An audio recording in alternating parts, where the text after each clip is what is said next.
আসসালামু আলাইকুম, কেমন আছেন সবাই? আমি আলহামদুলিল্লাহ ভালো আছি। আজ আপনাদের সামনে নিয়ে হাজির হয়েছি সিরিঞ্জের পিঠার রেসিপি। আর এই পিঠাটা আমরা ঘরে থাকা উপকরণ দিয়েই বানাতে পারি।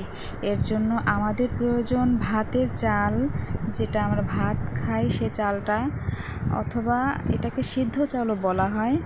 এই চালটা আমি 2-3 ঘন্টা ভিজিয়ে রেখেছি। ভিজিয়ে পানি ছেঁকে এটাকে আমি পাটায় বেটে নিয়েছি। আপনারা চাইলে এটাকে ব্লেন্ডও করে নিতে পারেন। এটা যত মিহি হবে আপনার পিঠাটা তত সফট এবং মুচমুচে হবে। এর জন্য আমি ফুড কালার ইউজ করেছি, সবুজটা। আপনারা চাইলে যার যার ইচ্ছা মতো ইউজ করতে পারেন। আর আমি সিরিঞ্জের যে কালো অংশগুলো সেগুলো আমি খুলে রেখেছি, যাতে পিঠাটা ভালোভাবে বেরিয়ে আসতে সাহায্য করে। আমি এখানে সাদা, হলুদ আর সবুজটা রেখেছি। হলুদ খাবার যে হলুদটা, সেই হলুদটা দিয়েছি। আমি সিরিঞ্জের ভিতরে এক এক করে সব ডোগুলাকে ভরে নিচ্ছি।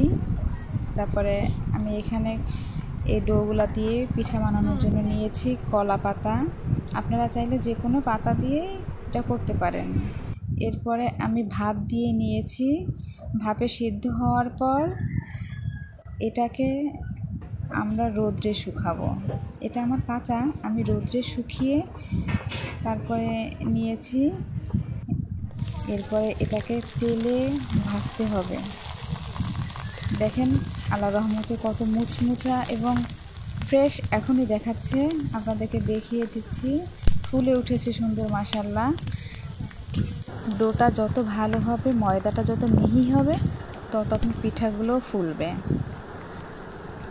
যাই হোক, এভাবে পিঠা শেষ হয়ে গেল। ফাইনালি আমার ভাজা শেষ। পরিবেশনে আপনারা এটাকে পরিবেশন করে নেবেন যার যেমন ইচ্ছা। আর আমার এই ভিডিওটা যদি আপনার কাছে ভালো লেগে থাকে, অবশ্যই লাইক, কমেন্ট এবং শেয়ার করে দেবেন। আল্লাহ হাফেজ।